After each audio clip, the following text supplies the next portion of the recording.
The gentleman parliamentarian says that haste is a reflection of my introduction.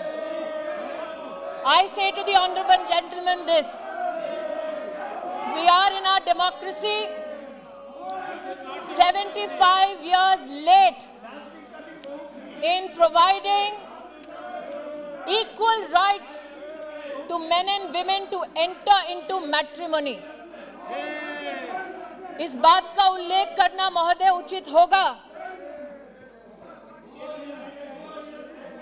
कि 19वीं शताब्दी में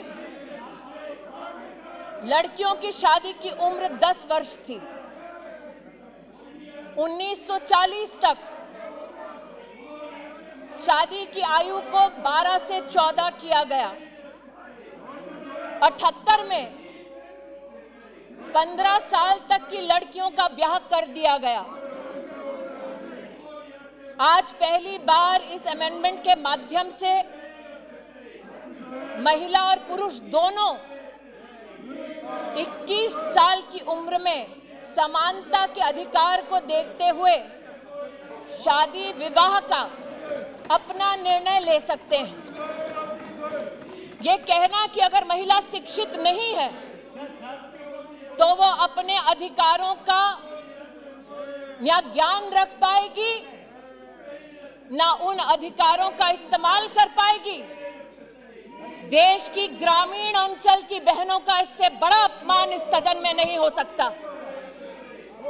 आज इस सदन के सम्मुख मैं ये कहना चाहूंगी कि 2015 से लेकर 2020 तक हमारे देश में बाल विवाह रोकने की संख्या 20 लाख विवाह रोके गए हैं, ऐसे रिसर्च हमको बतलाती है।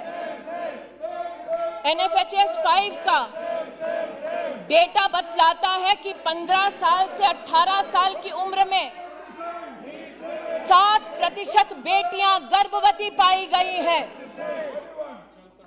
18 साल से कम उम्र में 23% लड़कियों का ब्याह रचा दिया गया, जबकि कानून उसकी इजाजत नहीं देता।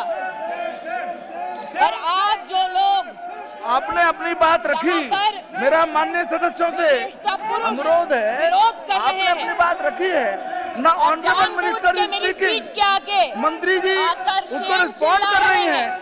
महिला मंत्री है, आप कृपया सीट पर जाइए, शांतिपूर्वक सुनिए। आपने अपनी बात रख दी है। That this house cannot be witness to that disrespect to women is my contention today. महोदय, जिन लोगों ने कहा कि ये अमेंडमेंट सेक्युलर नहीं है, उनका ध्यान आकृष्ट करना चाहूंगी सुप्रीम कोर्ट के कथन पर।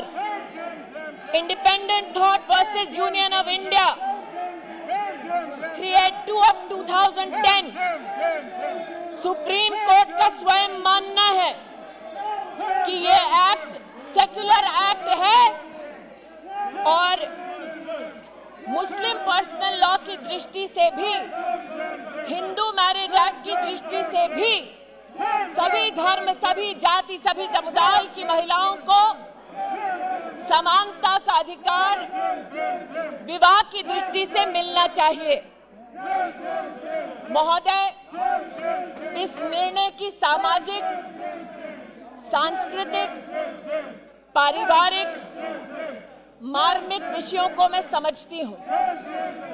मेरे कथन में गतिरोध लाने वाले विपक्ष के सज्जनों से कहना चाहती हूं कि मेरी बात को अगर पूरा सुन लेते तो उनका ध्यान इस बात पर आकृष्ट होता कि मैं स्वयं सरकार की ओर से यह प्रस्तावना करना चाहती हूं कि स्टैंडिंग कमेटी में इस विषय पर विस्तृत चर्चा हो।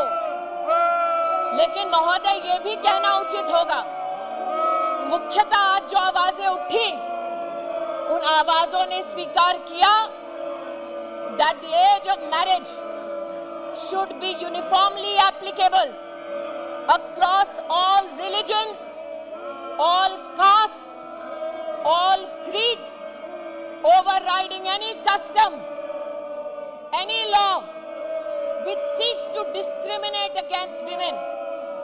So those men who stood in this house in support of uniformity in applicability of the law have my gratitude.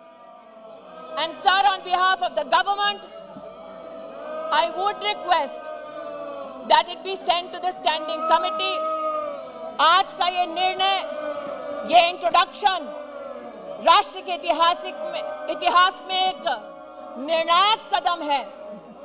हमारे प्रधानमंत्री जी ने इस प्रस्तावना को अपना आशीर्वाद दिया कि इस देश में किसी महिला के साथ भेदभाव ना हो। हमारे प्रधानमंत्री जी ने इस प्रस्तावना को आशीर्वाद दिया कि जब 15 और 18 साल की बेटियों का गर्भवती होने से 10% मिसकैरेज का चांस रहता है, तो बेटियों के संरक्षण में ये प्रस्तावना सदन के सम्मुख प्रस्तुत की जाए। महिला संरक्षण और सम्मान के लिए प्रधानमंत्री के इस ऐतिहासिक कदम के लिए मैं देश की बहनों की ओर से उनका आभार व्यक्त करती हूं, उनका अभिनंदन करती हूं और सदन से विनम्रता से अपील करती हूं कि मुझे ये इंट्रोड्यूस करने दिया जाए। है कि विधेयक को प्रस्तावित करने की अनुमति प्रदान की जाए। जो सदस्य इसके पक्ष में वो हाँ कहें, जो सदस्य इसके विरोध में वो ना कहें। मेरे विचार में निर्णय हाँ वालों के पक्ष में हुआ, हाँ वालों के पक्ष में हुआ। माननीय मंत्री जी विधेयक को प्रस्तावित करें। माननीय मंत्री जी, इंट्रोड्यूस द बिल।